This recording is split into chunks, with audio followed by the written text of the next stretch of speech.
Inni qala Ibrahim, he said to his son Ismail, Inni ara fil manami anni adbauka fanzur madha tara. I saw in a dream that I'm slaughtering you. What do you see in this matter? Qala ya abati fa'al ma tu'mar satajiduni inshallah min as-sabirin. Oh my father, I'm just a servant. You will see me patient and resolute. And make sure that Allah's order be followed. I'm not going to argue. I'm not going to resist. If you saw yourself in a dream that you're slaughtering me, this is Allah's command. Do as you are commanded to do. No. Ismail. And this was not just an ordinary son. At the time, he was the only son of Nabi Ibrahim. At the time, the old man has spent almost 98 to 100 years childless, no child. His wife was around 80 to 79, 80 years, no child. The only son at the time that Allah had given them, Allah revealed to him in a dream that he slaughtered this particular son. And he said, Allah, I believe in you. And Allah said to him, you've passed my examination. Allah does not just give anyone any blind check. Hasib al-Nas. And you drop when you go amanna wa hum la yuftanun. In Surah 28 from Ankabut verse 2. Do make us believe that the 11 and to say I believe in Allah, and you have not been examined and tested. Those who passed before you, they were being given examination and they passed with examination. Like Prophet Ibrahim. Tell anyone here to slaughter their only child. They will say, well, what's a religion? They are hesitating. They're not going to do it. Ibrahim saw this in a dream and he believed in it. Nabi Yusuf alayhi salam in Surah 12 from Yusuf. He said to his father, Inni ra'aytu ahada ashara kawkaba wa shamsa wal qamara ra'aytuhum li sajidin. Oh my father, I saw in a dream ahada ashara kawkaba, 11 stars, and the sun and the moon. I saw them making sujood to me, and it came to pass. So these were prophets. The dreams of the prophet always come into reality. So this is the similar dream that Prophet Muhammad had. It's making tawaf around the Kaaba, but it happened at the wrong time in our human calculation. Why? Mecca has been an enemy territory for 6 consecutive years. No one would dare to even step on the way. So now, to paraphrase 1,400 men of the Sahaba, this is Samaina wa Atwala. We accept, we hear, and we accept, and we obey. And they follow him.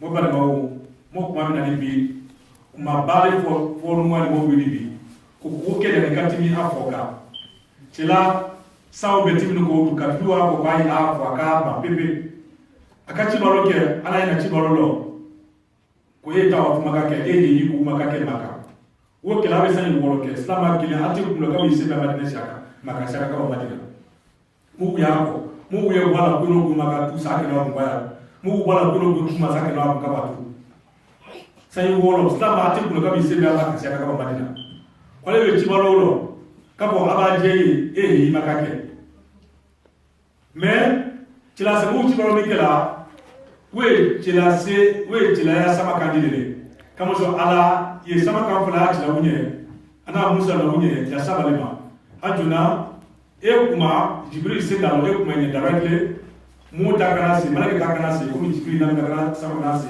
tila se moto ma umake ana ka da bila musa alayhi salam ajuna le hafiana jibril na kana sama kan funye ko kana jitula ala jibril bakara matila ka ba kul abu ikra ikai kana jola ka ikra wala kul jibril na ufaluwe wala na bia ko funye so tilas modifia na le jibril na ala jibril ba tilas munga hasa bana chibalo tilas mo chibalo mikela we chede ya dire kama sa chibalo ko kela sene be na chibalo kela ko aba de Ismail kana de ya chibalo ko aba de ke sakale chede ko na ka de na de na chibalo ni ke sakale ina mi ya ka bama de mu ya fa makana na wu ala mo so de na mi fa makana ya amo so be la ko de ko sataji de inshallah na sabiri ifal ma kuma mva ina mi ya chibalo okay nakata bela na kile zabala ala ni lo ko okay mbele ni abela aka okay ama de ka je odu ala kana de kuma ka wala ka mo jambo ka So Tirana Chos regular, Kwaba J, 8 of Magake. And as a kind of Fungela, Sabone, I'm a Australian girl. More working, Montemenani, Ulukiwi, Kaita of Fuke. Brothers and sisters in Islam, may Allah make this religion easy for us. Now, what happened at this difficult time, because it was actually for our small calculation or analysis, this was not really a timely time. It was not timely. Because we have enemies right in Mecca, and we've been away from Mecca for 6 consecutive years. No single Muslim has ever stepped to the territory of Mecca. And you are telling us that you have a dream, but we believe in you. What did they go? They traveled. And in those days, unlike what we have today, we have the roads we pay, you have the AC in the car, and when it's cold, when it's hot, you put on air condition. When the weather is cold, you put on your heater in the car. Not those days. They walk. Could you imagine? From Mecca to Medina, it's almost from Mecca, from New York to Philadelphia. Talking about weeks of traveling in those rough terrains. What happened?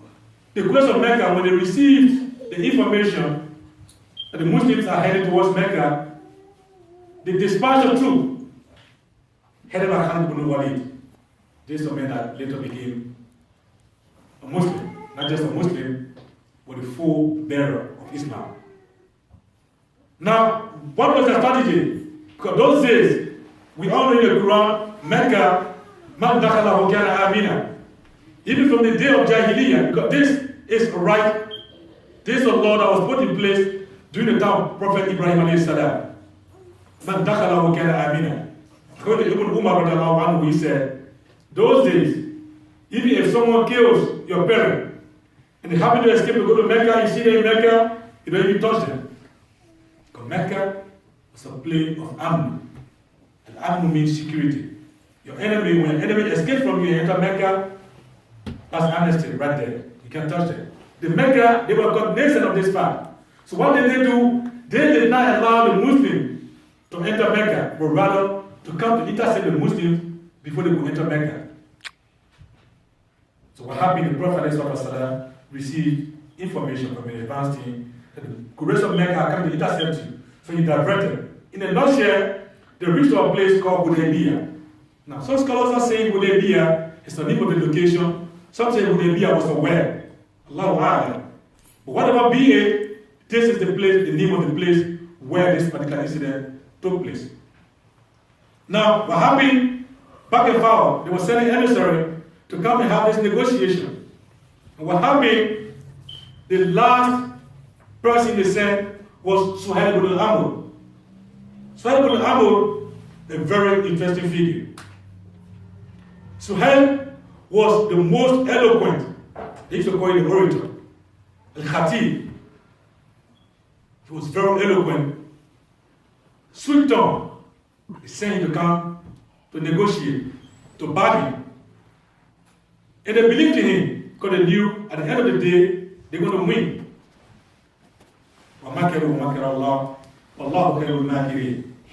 You are planning and Allah is counter planning. What happened? They came to a conclusion that, well, they should talk. Let's see them talk. Umar, we all know who Umar was. Very aggressive. He said, why should we negotiate with terrorists? That's what we say today. Putting it on contemporary term, we don't negotiate with terrorists. But if this will bring peace, talk to your enemy. It's better. What happened? Suhail, they said, okay, let's come to the table. Let's come to the drawing table. First of all, Prophet Muhammad did not know how to read or write. But he was not a fool. He was not ignorant. But at his time, the servant of his time, the clairvoyants of his time, the PhD degree holders of his time, they had a debate and he won against them. Because Allamahu Shadidul Quwa, he was being taught by the Most High. Now this is a peace treaty between Suhail ibn al-Amr and Muhammad Rasulullah. Before in fact, they said, Bismillahir Rahmanir Rahim. Suhail ibn al-Amr, he said, no, right there, stop right there. What do you call Bismillah ar-Rahman ar-Rahim? We do not believe in anyone called Ar-Rahman or Ar-Rahim. So we don't believe in that. So get rid of this phrase. And the Prophet said, and before the Prophet vowed that Allah, whatever condition that the grace of Mecca brings to me today, as long as it does not violate the edges of Islam, I will take it. Because he was looking at the broader picture ahead. He said, what do you want? They said, Suhaib said, right, bespeak Allahumma. It's like different words with the same meaning. The Prophet said, okay, no problem. If this is what you want, I'll take it. Now, the second one was the agreement between Muhammad, between the Quraysh of Mecca and Muhammad Rasulullah sallallahu alaihi wasallam. He said, hold on. This is one of the greatest point of contention. Only if we have believed and accepted and recognized Muhammad to be the Prophet of Allah, we wouldn't even have been here in the first place. Who told you our prophet? Who don't accept you? Who don't believe in that prophecy? Get rid of that prophecy. Who don't want to see it? The Prophet, because he was looking at a bigger picture. Could you imagine? His God gave him title. He let it go. Now, put this into contemporary situation today. Which imam today of a masjid, which chairman of any organization, which president or vice president or prime minister of any Islamic organization or country today will come to such agreement? Look at the Islamic world today. Fighting everywhere. Why? Fighting over position. Inna Allah ya'murukum tu'addu al-amanata ila ahliha. It does not belong to you. If people don't want you, get away from them. Give them their position. You don't fight. And one of the heinous crimes in the sight of Allah is an imam. An imam does not mean one who leads the masjid for khutbah. This is not just the meaning of imamship. Imam means the head. It could be the head of a family, an organization, a corporation, a country. Anyone who leads, you are an imam. So, in Islam, it is forbidden for you to impose yourself as a leader of the people when they do not like you. It's forbidden in Islam. And the Prophet ﷺ said, okay, Ali, since they do not accept that phrase, Muhammad Rasulullah, Muhammad the Prophet of Allah, came with my name. Ali, you, out of respect. Look at the irony. Out of respect, he said, oh Prophet of Allah, I don't have the hand to erase your God-given title. It is Allah who gave you this title. Who am I, Ali, to erase your name? The Prophet, because he couldn't read it right, he told Ali, show me my name. And I will erase it myself. It's not funny. Because Allah referred to him as Nabi al-Ummi. But he's not an Ummi for us. He was not lettered. He could read and write. But trust me, this is a man that had the Quran in his head. Whoever that memorizes the Quran, there's no scholar above you. And we know what happened during his time. He had debate with Christians from Nigeria. They call it Mubahala. They ran away. He had a debate with Abdullah ibn Salam. He was a servant, the most clairvoyant among the people of his time. He had a debate with him, and he triumphed over him. He said, Ali, show me my name, and I will erase my name. He took his holy hand. Subhanallah. His God-given title. Took it from there. Why? Because he's looking at the broader picture. The tomorrow, that's what he was looking at. We are just looking at right now about me. We've been egoistic, just me. Everything just centered around us. Self-centered people. But the Prophet himself, I know with myself that I'm a Prophet of Allah. I'm Rasulullah. So I'm not going to come in and argue with about that. Allah knows I'm a Prophet. Everybody knows that. So get rid of my name, he got rid of his name. Nobody will. Malatilana, somebody make it up. Ukolobe, Sebelino, come Sulu Hudaibiya. Sebelini, Wolona, Abe, what the jacket. Cabo, Madina Kana, Tia, was a Tika, Tamanoka Company. Every so say, when I come of Zilla, when you go to Besiela, Ula Tarabekela, the Hekonish Mera, Ula Smabeka, the Hita Mera, Besia and Bunika, Besa Habula and Unifesagadu, Unifete Havila, Slamu with Gana Tiroluna. I will not take a seek a couple of Maka, couple of Madina, Kabasilo Macau, Kalakun Walikana, because Macau Watilo, Luwale, Momo Maka, the Kutekilautu. Where's the Kalamika? Why the Kasta Kaka? Kwa Islam uka kana kwa ni Islam uka maka kama wati. Islam na maka mbele sallallahu alaihi wasallam aka kwa shafa. Shafa ni aka na Hudaibiya. Asa na Hudaibiya majibuma aka na ben mule no. Kure mule no. Kwa hiyo kuma sebe ai beka bima. Sebe de ma kwa bismillahir rahmanir rahim. Alko kwa ma de kwa bismillahir rahmanir rahim kwa ma de ma kama sama na kana. Kila kwa cheka kwa hiyo. Kama saa fe ubeni wale na weka no imoti moso afya na kwa ko Muhammad rasulullah ka Muhammad alachila ko kawo boyno tilati sa ko sebela ako ka ato diala ali ko konsi to boyno ko komiti saba ali bal maka kama na tilabo yala ana ka tilabo yele ko so kuna na masa ali dima neti so boyno yula tilati ka bikita o wata bikiko titeno mu de sebelikira no me ko mi so ko lulika ani bolo jamuka web ko mi kama de web test ko ki ba to se ka wato tila ka wote ka wele ana be ka mi do no ga nya si dela what happened next the conditions this year you Muslims go back you're not going to be permitted to enter Mecca today but this year could you imagine this is not like from here to go across the street we are talking about weeks of traveling people are traveling weeks coming like smelling the city of Mecca and you are taking now to enter. It's obvious you'll be agitated. You'll be angry. And this was the first condition. Condition number 2, and next year when you are coming, you're not going to spend 3 days in Mecca. Number 3, any Muslim that escapes from Medina to Mecca, you are not going to be returned. But on the contrary, if anyone who leaves Mecca to go to Medina without the consent or agreement of his parents or guardians, he should be returned. Look at this injustice.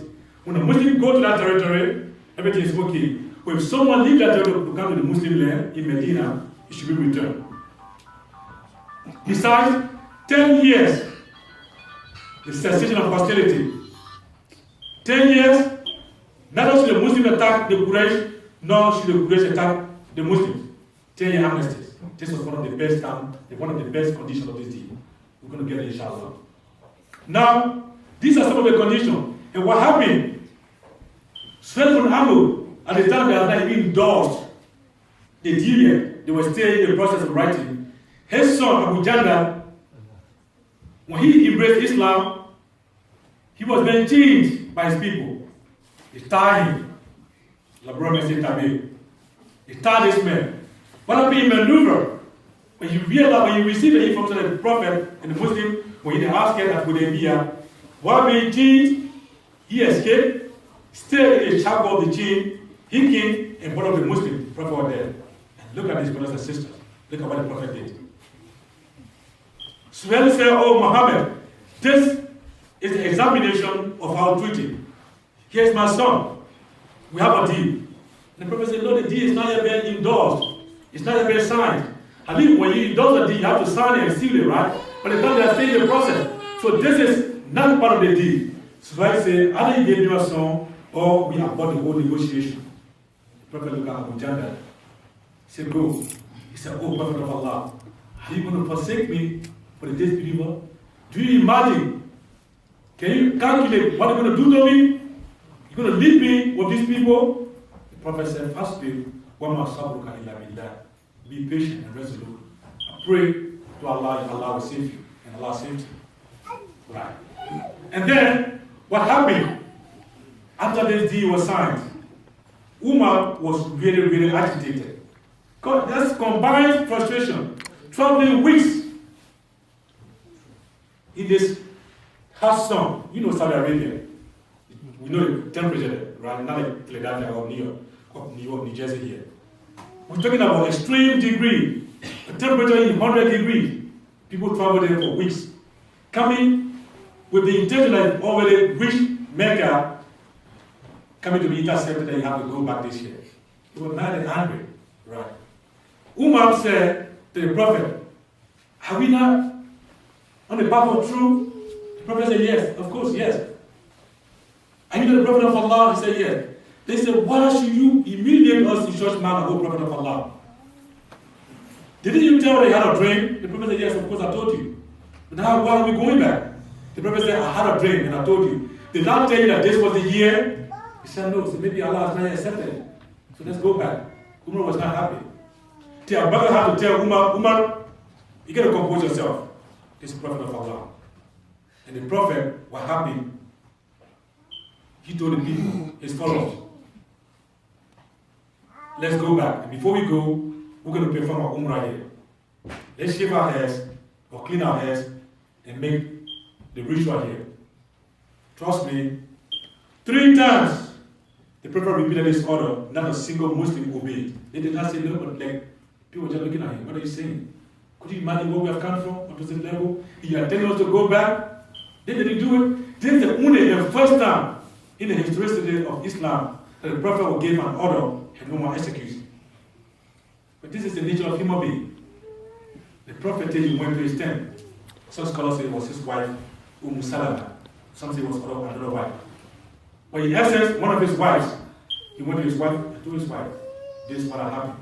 I'm ordering the Muslims to do this, but they're not doing it. It's the old Prophet of Allah. Begin with yourself. If you give an order, start with yourself, and the rest will follow. And they did that, right? We don't listen to our women today, right? We say, women, oh, come on, women, their thinking is so sharp. This is the Prophet of Allah consulted his wife on serious matter. And the advice she gave was perfect. Now, in a nutshell, they did it. And now what happened? Usman bin Affan, during the negotiation, the Prophet told Umar to go and negotiate with the Mecca. Umar said, Prophet, you know who am I? You know who am I? You know I can't do that. The people declare me personal non-grata. I got a lot of problems behind me. I can't go. The most diplomat among us is Usman bin Affan, Zul Nurayn. Do you know why he was called Zul Nurayn? Means the bearer of 2 lights. He's the only person that married 2 daughters from the Prophet ﷺ. First, he married Ruqayya. When Ruqayya passed away, the Prophet also said, well, because I trust you, if you see somebody giving your daughter to one person, and another time again, you trust this person, you might trust this person. He said, Ruqayya has passed away. I still want you to be my in-law. You are such a great person. And he gave Kulsum to him again. That's why they call him Zul Nurayn. He was very humble, very diplomatic. So to go to negotiate on behalf of the Muslim, the Prophet had to send Usman in a nutshell. And Usman went. They seized Usman, they did not kill him. But the rumor reached to the people at the camp in Hudaibiya that they executed Usman. The Prophet said no. And these were Muslims, they did not carry any armament. They are going for Hajj. You don't carry a weapon there. They were not prepared for battle. Right? But what happened? They had to improvise. The ambassador sent to the people of Mecca, they executed this man. We will not leave from here today until we revenge. And the Prophet said, who is willing to come and place allegiance? That's what they call Bayatul Ridwan. In Islamic historicity, Bayatul Ridwan, meaning the allegiance of acceptance that we're going to revenge and avenge the death of Usman. 1,400 Sahaba. The Prophet laid his hand and they all came one by one, and pledged allegiance that we are willing to fight till the end.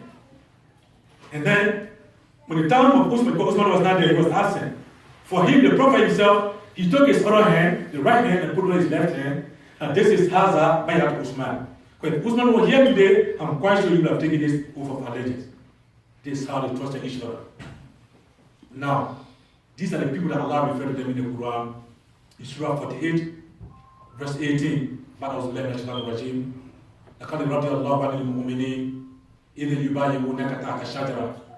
has already forgiven those faithful believers who pledged their allegiance of acceptance to you under the acacia tree. And in Islam, from the historical point of view, there are 3 groups whom Allah gave them the green light when they were still alive, that they all going to enter paradise. They remain on earth, and Allah guaranteed, gave them the visa that whenever you die, under whatever circumstance, I guarantee that you guys are going to go to paradise. The first group, they call them Ashara Mubashirin. Now, in Islam, we have 3 categories. The Ashara Mubashirin, they have the highest degree of rectitude among the Sahaba. Now, after the Ashara Mubashirin, what happened is, among them you have Abakar, you have Usman, you have Ali, you have Umar, like Abdurrahman bin Auf, Zubair, to the end. So these are the first 10 group. After the 10 group, the second group that Allah gave them the permission when they were still allowed, they were going to go to paradise, Al-Badr. Those who fought during the battle of Badr. They must not just an ordinary battle. The very first time that the Muslims have an encounter with the Quraysh of Mecca. And look at the size of the army. 313 persons against 1,000 persons. But they believe and they had a faith in Allah. So those who took part in this battle, Allah said He has forgiven them. And the third one is this particular allegiance. They call it Bayatul Ridwan. Allah said all those 1,400 men, including Usman.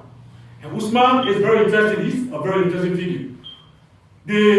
During the battle of Badr, where Allah said He has forgiven all those that participated in the battle of Badr, Usman was not there. But Allah counted him with those who were there.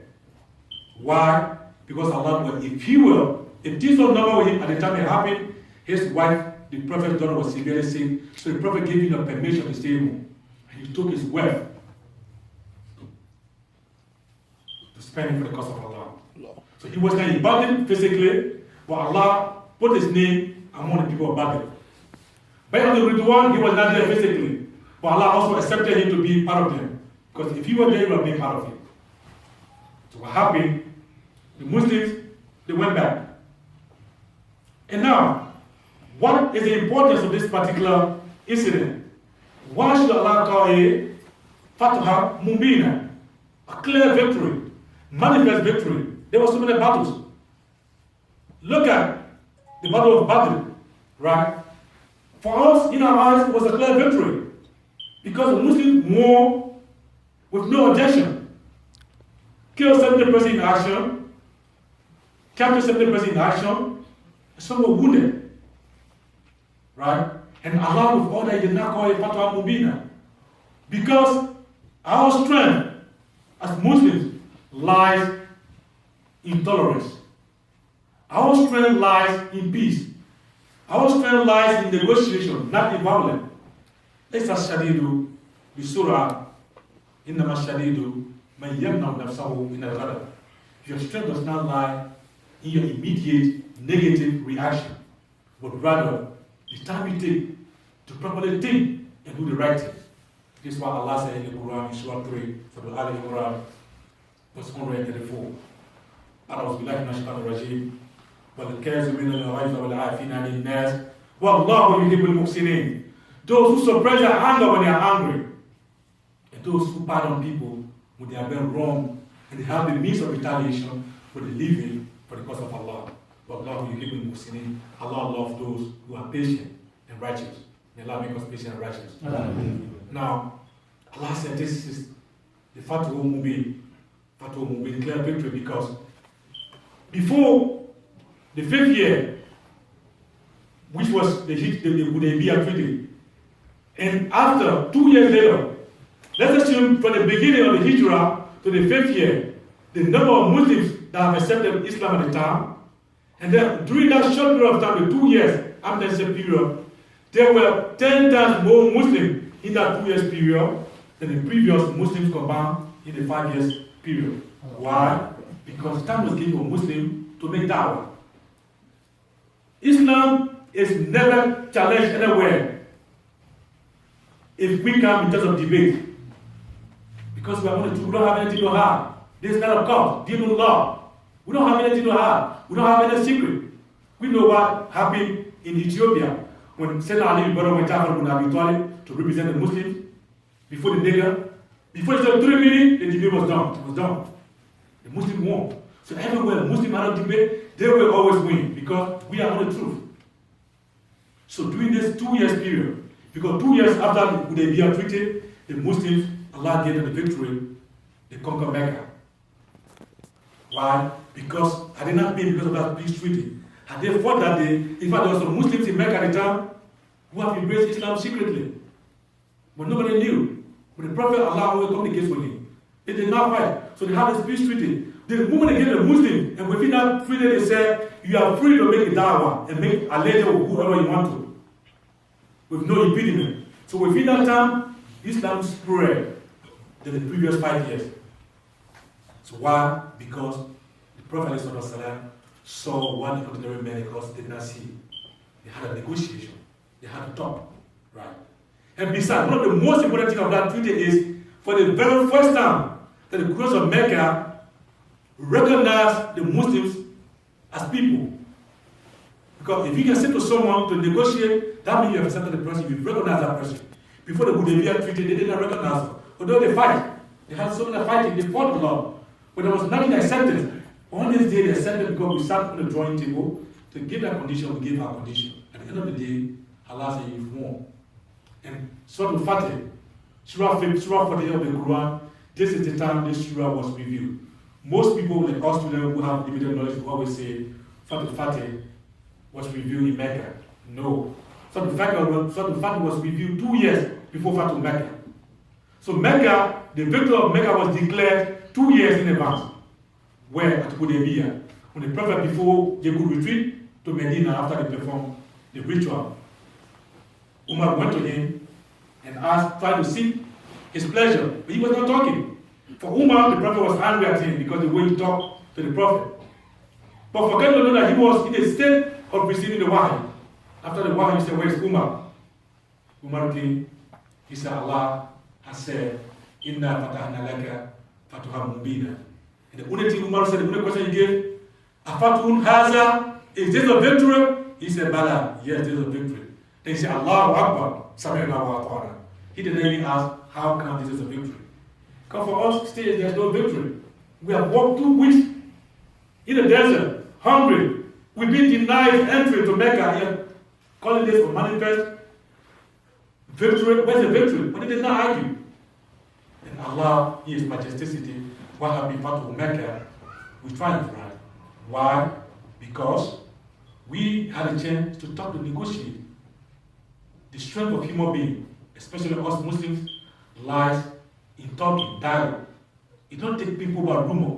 If somebody tells you something about someone, your wife, your husband, your brother, your sister, the best thing you do, find out what's going on. Find out what is going on.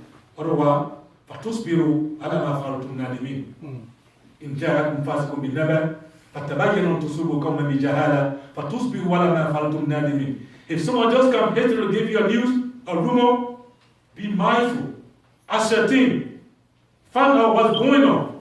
Or else if you wrong into action before decision, you will end up being regretful. أقول ما تسمعون أستغفر الله لي ولكم من سائر المؤمنين فاستغفروه إنه هو الغفور الرحيم.